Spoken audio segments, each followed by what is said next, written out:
మరి కాంగ్రెస్ ప్రభుత్వం వచ్చేసి 100 రోజులైనా కానీ కిరాయి కిరాయి ఇంట్లో ఉన్న వారికి గిట్ట ఎక్కడ అనుకూలంగా కరెంటు బిల్లులు గిట్ట మాఫీ కావడం లేదంట. మరి ఎలాంటి జీరో జీరో అమౌంట్ అని చెప్పి రావడం లేదంట. ఏం స్కీము ఏంది ఇది 5 స్కీమ్లలో ఎవరికి లబ్ధి పొందుతున్నారు ఏంది అని చెప్పేసి ప్రతి ఒక్కరు కామెంట్ రూపంలో చెప్పడం జరుగుతుంది.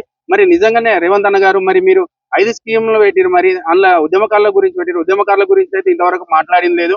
మరి కరెంటు గురించి మాట్లాడారు. ఆ కరెంటు గురించి గిట్ట ఏదో 100కి 10 మందికి వస్తుంది, ఆ 90 మంది కిరాయిలు ఉంటున్నారు హైదరాబాద్ లో, మరి వాళ్ళకి ఎందుకు వస్తలేవు మరి అని చెప్పేసి అందరూ ప్రశ్నిస్తున్నారు. మరియు 2500 ప్రతి ఒక్క ఆడపిల్లలకి ఇస్తానన్నారు. ఇప్పుడు రేషన్ కార్డు ఉంటేనే ఇస్తామని చెప్తున్నారు. ఆ రేషన్ కార్డు మరి రేషన్ కార్డు లో పేరు సరిగా లేకపోతే కరెంట్ బిల్ కట్ కావడం లేదు.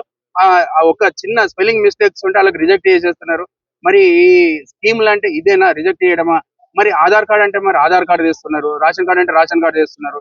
మరి రేషన్ కార్డు లేనోడు ఏం చేయాలి మరి ఇలా అని చెప్పేసి మన ఇక్కడ ప్రజావాణి దగ్గరకు వచ్చిన ప్రజలు అడుగుతున్నారు. జై హింద్.